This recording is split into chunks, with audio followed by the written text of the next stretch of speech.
So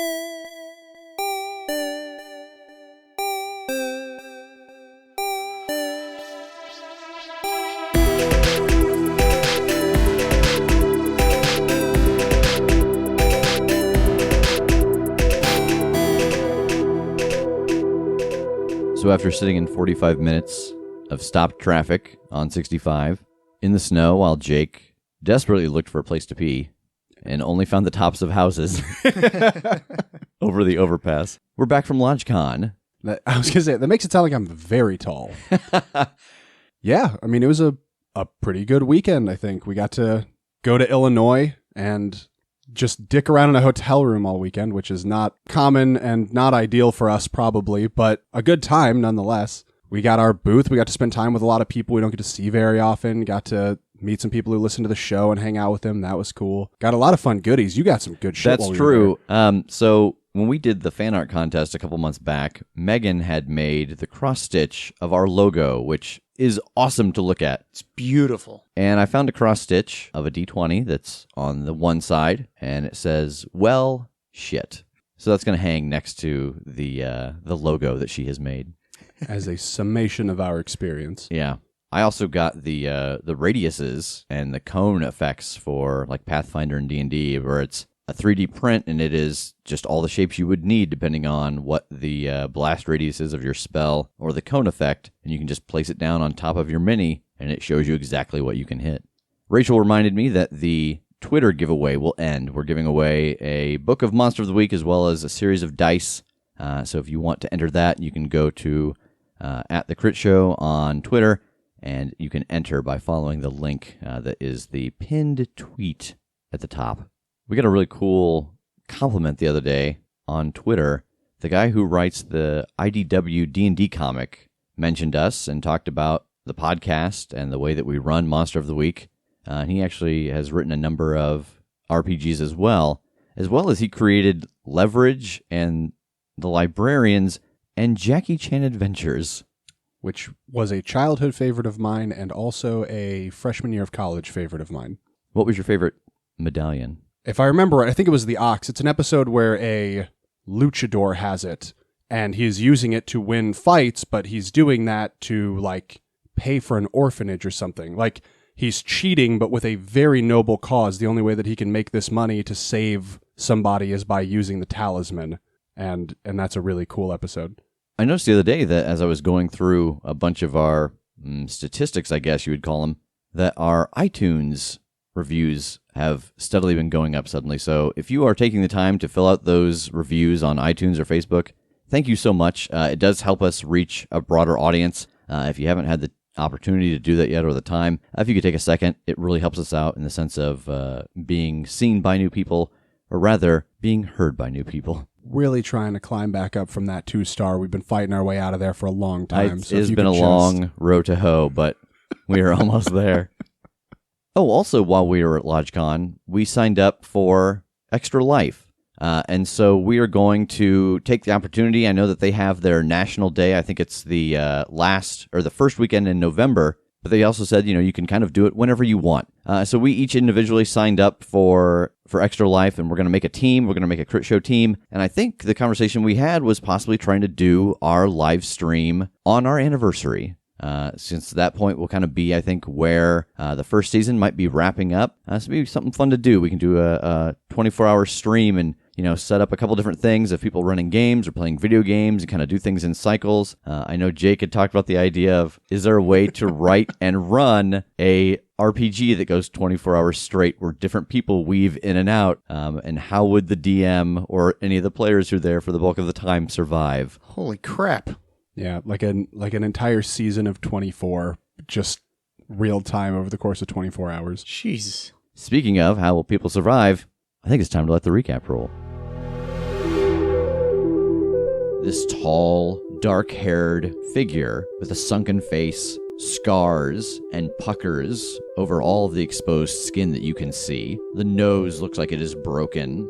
Bones aren't set correctly. And he is wearing rags and dragging this sword. He grabs you by the collar, and then he is at TJ, and he has grabbed him, and he slams the two of you together. Oh. And Tass, you hear this clap down the hallway. In my unstable, bloody condition, I'm going to grab a wolf serum and I'm going to hit him with it. So you inject this werewolf serum into his arm as he is holding you up, and you see this wash go over him as old scars plump up, and his whole physical form takes on a little bit of a glow, and you see teeth and hair start to reform, and his eyes clear, and he looks at you, and he looks at Jake in his hands, and then he looks at Tass down the hallway, and he starts to cackle.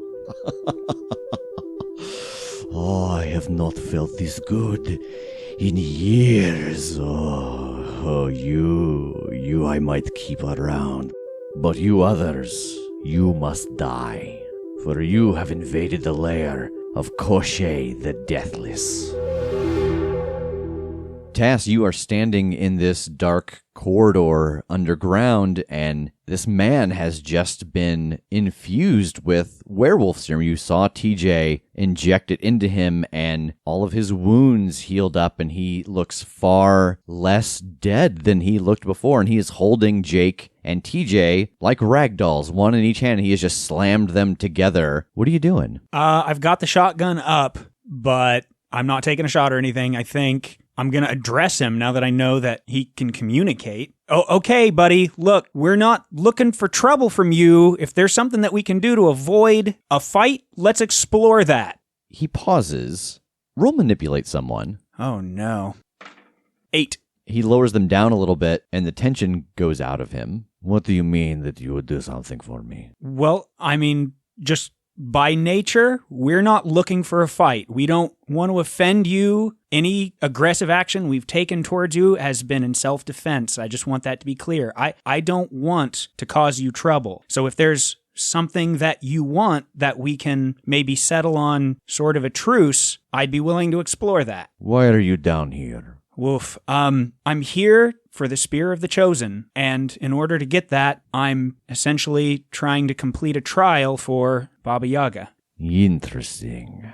Yes, there is something that I would like very much. I would like to be free of this place. She has trapped me down here, treats me as some kind of guardian to the things that she wants to keep secret, but this is no life for me. Oh, shit, man. And I'm just fully, putting the shotgun away, taking casual kind of stance.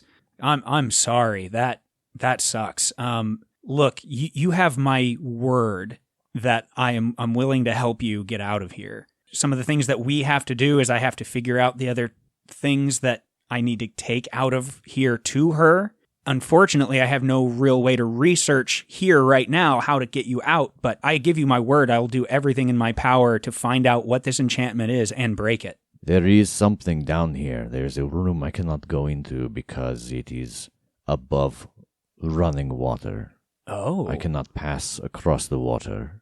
Yeah, if you're willing to show us where that is, I'm happy to take a look. He sets Jake and TJ down, and he starts to walk down the hallway towards you, Tass. Okay, I'll kind of step out of the way so I'm not taking up the whole hall and kind of see what he's going to do. Yeah, and you guys get set on the ground. I mean, we've heard every bit of that conversation, right? I think I'm on board with this, so I don't think I'd do anything. I might follow him. That's fine, too.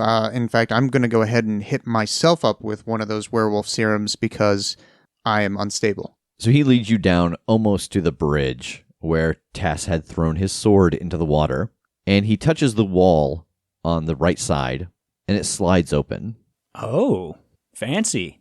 And he walks into the opening and vanishes. We're right behind him. So you guys follow him down this corridor, and he comes to another flat wall, and he touches it, and it slides open, and you're in a hallway that looks familiar. It is right before you came to the circle with the pillar in the middle. Okay. And he leads you around the circle, and after a couple seconds of walking, you realize that he's taking turns pretty quick. I think that before you guys were kind of trying to map this out in your heads as you went, but he is just moving briskly and turning and turning and turning. And so you're not quite sure where you are in this maze anymore. But he comes to a long hallway finally, and he points down.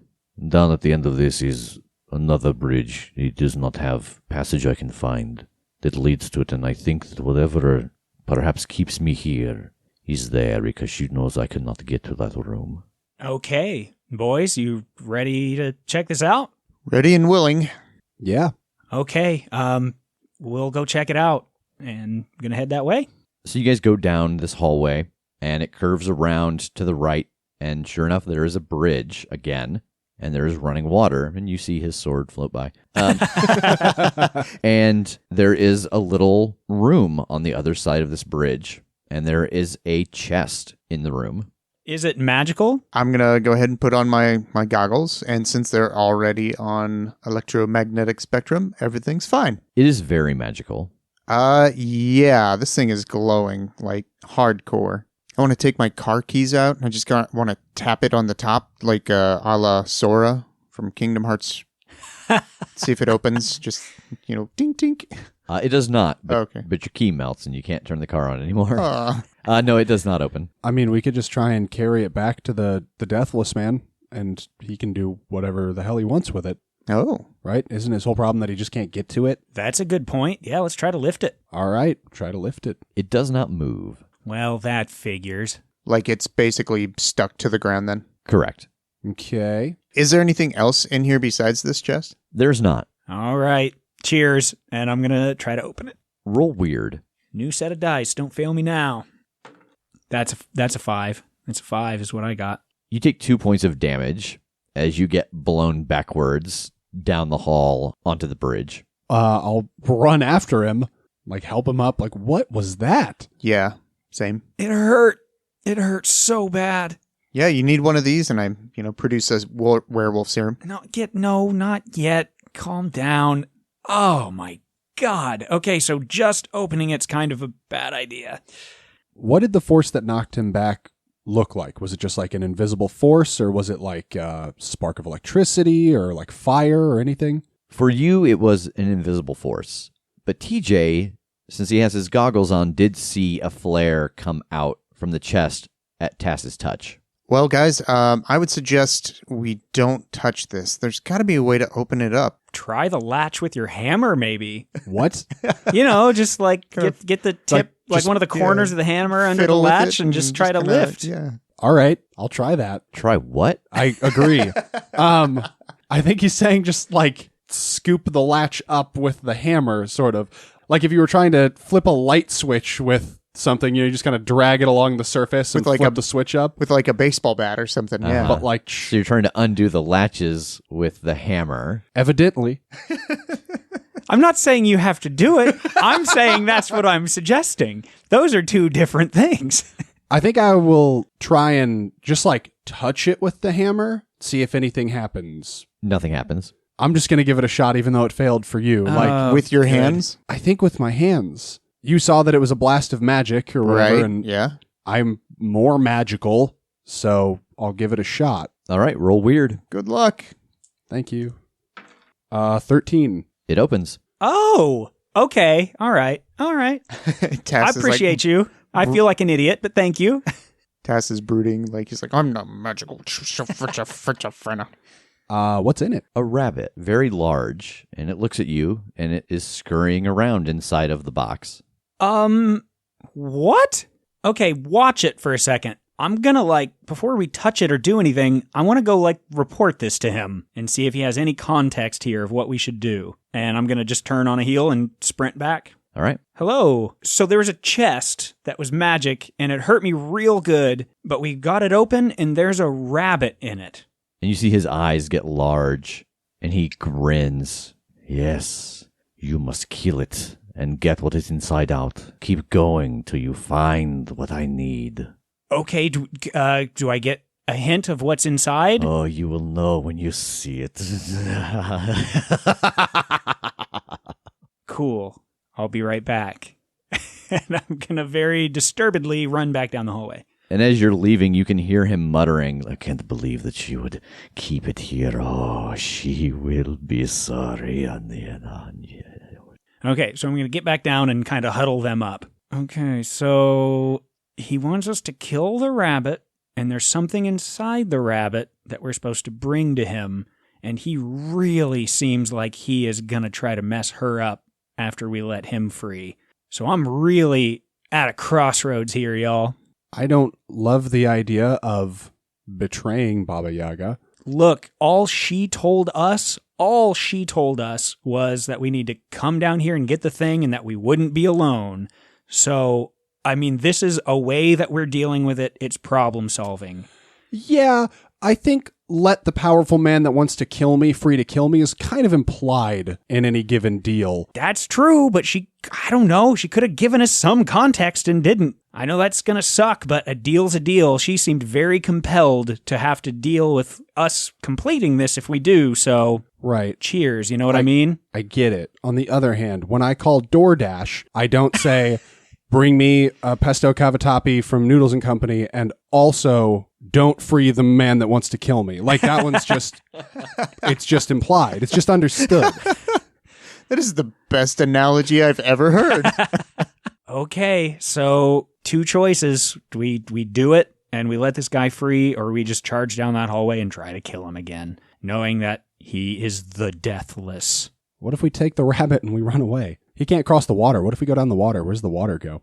I mean, this is the only spot that we know he can't cross. But like, if we go back down and we hop off the bridge into the water... Oh, if we just jump in the water, deep in the earth in an underwater cave, I can't imagine that going wrong. I don't like this guy or trust this guy, so Well, I know we're not going to manage to kill him. We might manage to keep him at bay until we do what we need to do, though. Is it weird that I want to inject the rabbit with werewolf serum just to see what would happen? Yeah, it is, but that's why you're you. Okay. That's what makes you the science guy. Here's what I feel like we should do. I think you should go talk to him again and basically negotiate that he waits to make his move until we have accomplished our goals and are gone. Right, because if we do this and kill this rabbit and set him free and he goes after her, we still have to go up and get more information, like some stuff can break bad here. I like it. Good call. And I'm going to go back down the hallway. Cochet, hello. Where is it?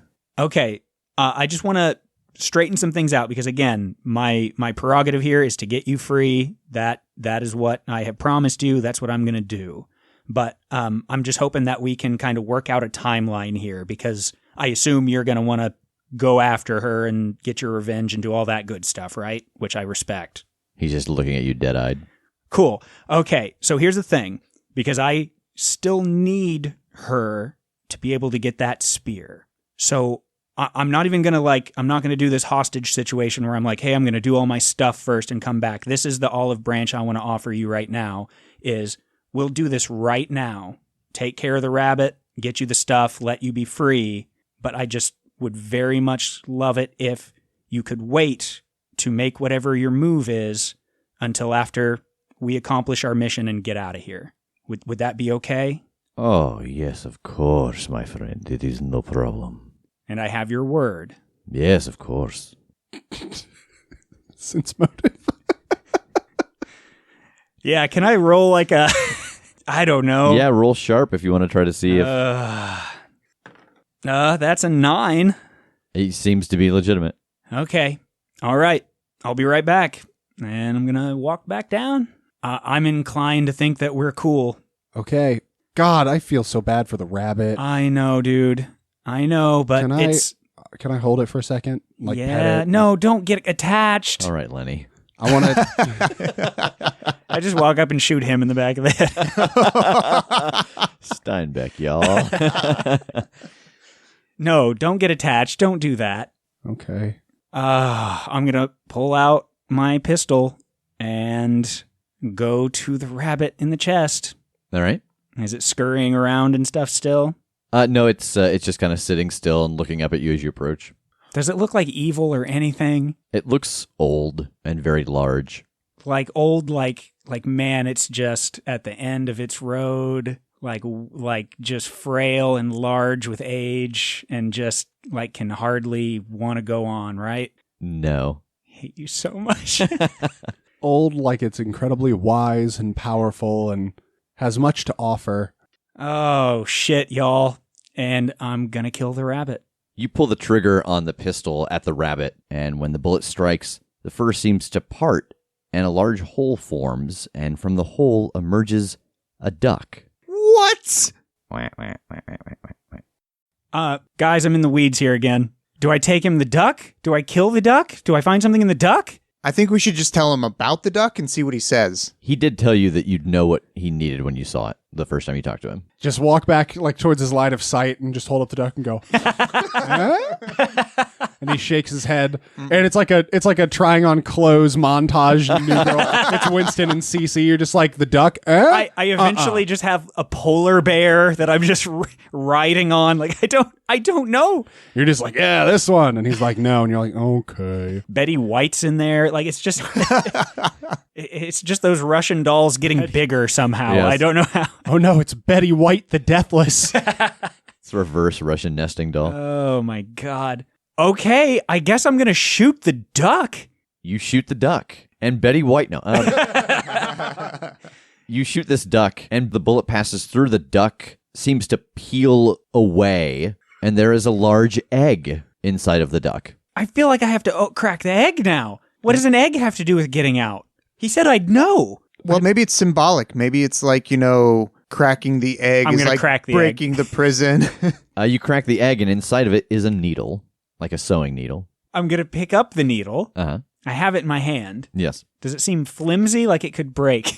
Not more so than a normal needle. Maybe this is the one. Maybe it's like he needs to stitch up his wounds. Maybe. Maybe it's symbolic. Maybe it's... I guess I'm gonna take him the needle. So you guys head back down the hallway, and he is there waiting. I'm gonna hold up the needle. Very close. Very close. I will take it from here, though. Cool. And I'll hand him the needle. You hand him the needle, and he takes his long fingernails, and he puts them on either side of the eye of the needle, and he snaps the eye. And TJ, with your goggles on, you see a flare of magic, and a human heart comes out of the eye of the needle, and he catches it in his hand, and it's pulsing, and he looks down at it, and he grins, and he holds it to his chest, and it absorbs in through his chest cavity. And again, like when TJ shot him with the werewolf serum, a transformation happens in him. He looks more vibrant. He becomes more muscular. His hair becomes darker. His eyes become clearer. And he pounds the ground with his fist as he bends over, and he coughs, and then he begins to laugh. Oh, yes. Oh, I am whole again. Yes, this is... Okay. All right. I'm going to offer him a high five. He looks at it quizzically. Oh, you hit your hand against my hand, and that's like a victory, a symbol of like, we did it. We did good. He punches your hand very hard. Okay. Yeah, like that. That was good. Yes, it's the highest of fives. Okay. Awesome, dude. We're going to go up and take care of the rest of this stuff. We'll have to come back down to get those items for her. We'll get Yes. out, and then... I care not. I am leaving this place. I will not be here when you return. Okay. Godspeed? Maybe not. I don't know what you... Do your thing. And he starts to walk away. And I think for the next couple minutes, you guys have that very awkward moment where you've said goodbye to him, and then you walk the same way towards the exit, but you try not to acknowledge that you're... We start to walk the same direction. It's kind of like, oh, are you? Oh, no, are you go? No, I. And then I just turn around and jump in the river. But he does. He offers to lead you back to the entrance through a series of these hidden doors. Oh, cool. Oh, hey, just out of curiosity, do you have any idea where we find Red Sun and Black Knight? He would be wherever Bright Day was last standing. Oh. It is a shared body. They cannot be in existence at the same time. They share a body. Okay, awesome. I appreciate that. Thank you. Yes, of course. All right, boys, let's haul ass. Yeah. You get back to the entrance and you pass through. And again, there is that sensation of falling and twisting. And then you are standing outside of that tree. And he breathes in deeply and pounds his chest. And he lets out another laugh and he starts walking north. Okay, and we know that's not even close to the direction of... That is correct. Okay. You know that is essentially out of this 5-mile area. Boys, I think we just released a monster into the world, but... And that's... I just walk away. There is no but. So do we want to head back to that clearing then? Yes. That's what I thought. Yeah, we're going to go ahead and head back to where that ring was. So who's leading the way? Are we going to get lost again? Like, do I feel like, we walked this direction? Like, do I have a good idea now that we've made this trip back? With the number of times you guys got lost getting there, I don't think so. Nothing is certain. Yeah. I mean, I'm not in the fiction and out of the fiction. I am not a great navigator, so probably not me. I will lead the way with my electromagnetic goggles upon my face. Roll sharp. That would be 13. No problem. You are able to navigate your way back to the ring. As you guys are going, it's about an hour in, and off in the distance, you hear a twang, and in the sky, in the red sky, you see this black arrow travel, hit where the sun is, and it shifts into the moon. Ooh. Did that look like it was coming from the direction that we're going? From the heading that you guys were going, yes. Then yes. Yeah. Oh, cool. Okay. It takes you about 3 more hours to get there, but you are able to pass through even in the darkness with no problem. You arrive at the outside of the ring, and inside is a knight in, I can't even say that it's dark armor. It just looks like shadow. It is the absence of color, and it has a long lance at its side. Okay, well, the last one we just beat the shit out of until he gave us stuff, so do we try that again, or do we assume there's something else going on here? Is the ring still visible to me? Like that boundary, that outline of magic? It is not. I think we're going to be doing something different, guys, because the boundary's not here. Is there any other kind of magic besides the knight itself that I can see? There's not. Okay, I guess I'll approach and just be ready to hit if he gets aggressive. Why don't we all 3 approach? That way nobody loses a leg again. I mean, yeah, absolutely. Let's all go up, but I at least want to address him and try not to fight if possible. Sure. Are you leading the way, Tass? Yeah.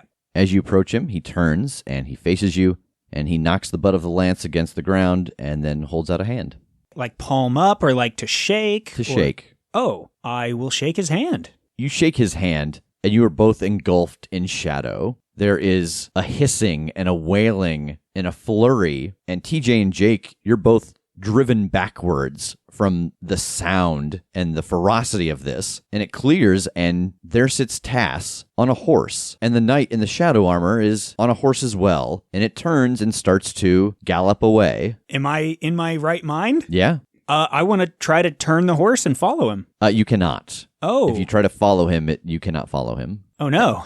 And after you sit there for a moment, the horse starts to move on its own accord and walks you back the opposite direction and turns and faces him across the diameter of this circle, and he lowers his lance in your direction. Oh, no. So Jake and TJ, you see these 2 horses trot away from each other and turn, and the Dark Knight lowers its lance, and Tass is sitting on his saddle with his lance up, just looking around panickedly. And I have no control of this horse, I have to assume. You had control initially, but when you weren't doing anything, it started to take over for you. Channel your A Knight's Tale knowledge. Good luck. He doesn't have any armor, doesn't have a shield or anything either? Correct. My God. I'm going to walk over toward Tass's horse. Like, what's the name of like the cornerman for a jousting knight? I don't remember. A squire? Yeah, like a squire. And like give his lance the once over and stuff and be like, do you want my armor? Is that even possible?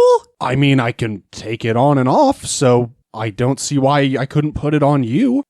Yeah, try to give me the breastplate at least real quick. Yeah, I'll try and give him my breastplate. All right, roll act under pressure. Okay. boxcars.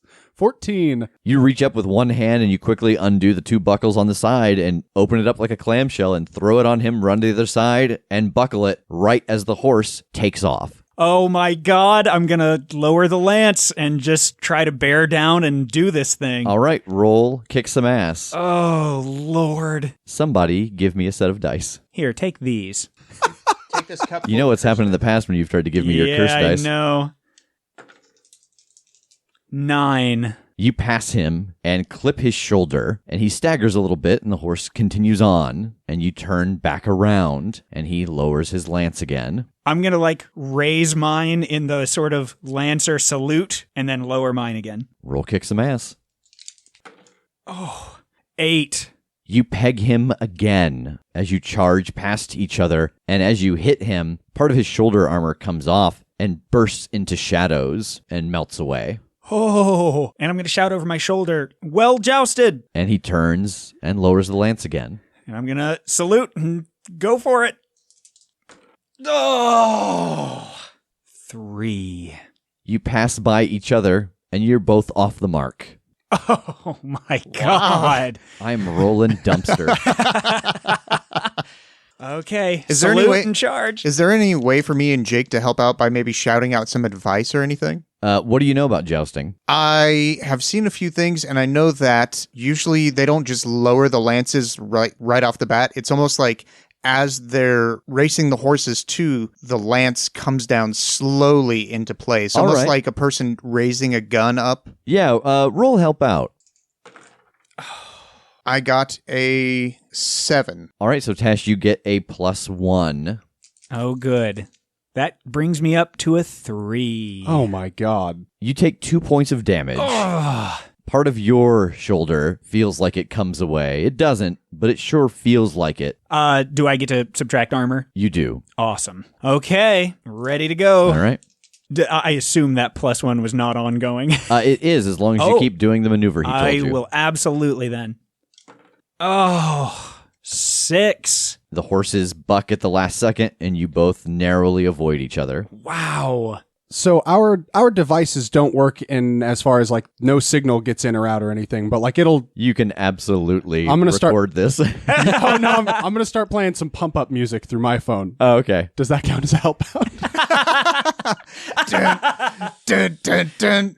I was gonna do "We Will Rock You" a la A Knight's Tale. Oh, nice. Tass, would that pump you up? Oh, fuck yeah, because I love Knight's Tale. Roll help out. Okay. 11.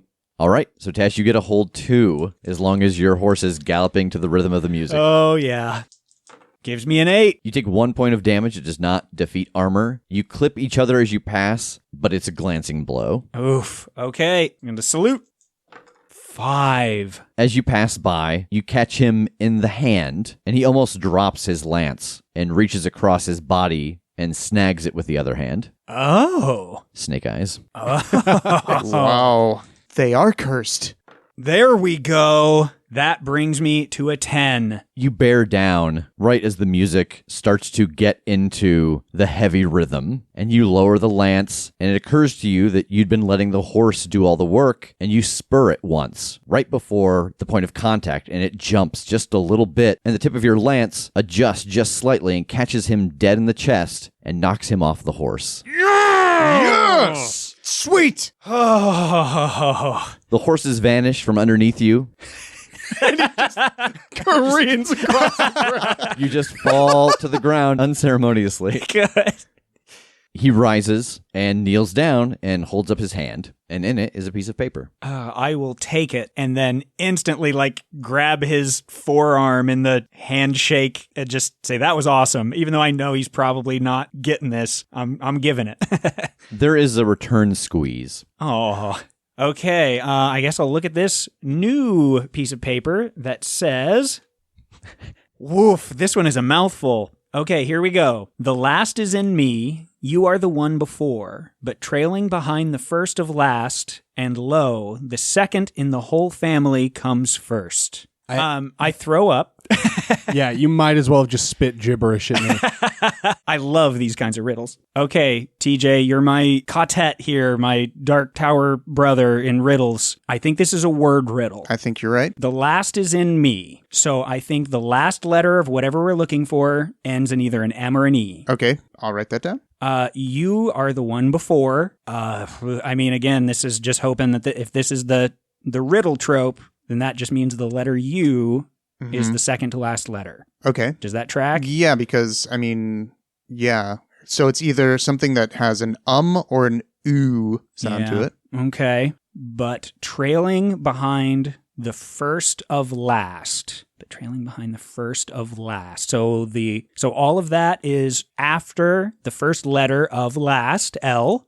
Oh, yes. Okay, so like the first of last, which was the me, and so before M is L. So either lum or lu so far. Yes. And lo, the second in the whole family comes first. I think if we're talking about the entire alphabet, I think the whole family is the entire alphabet. So I the love second you. in the whole family is the B. letter B. So She wants a blum.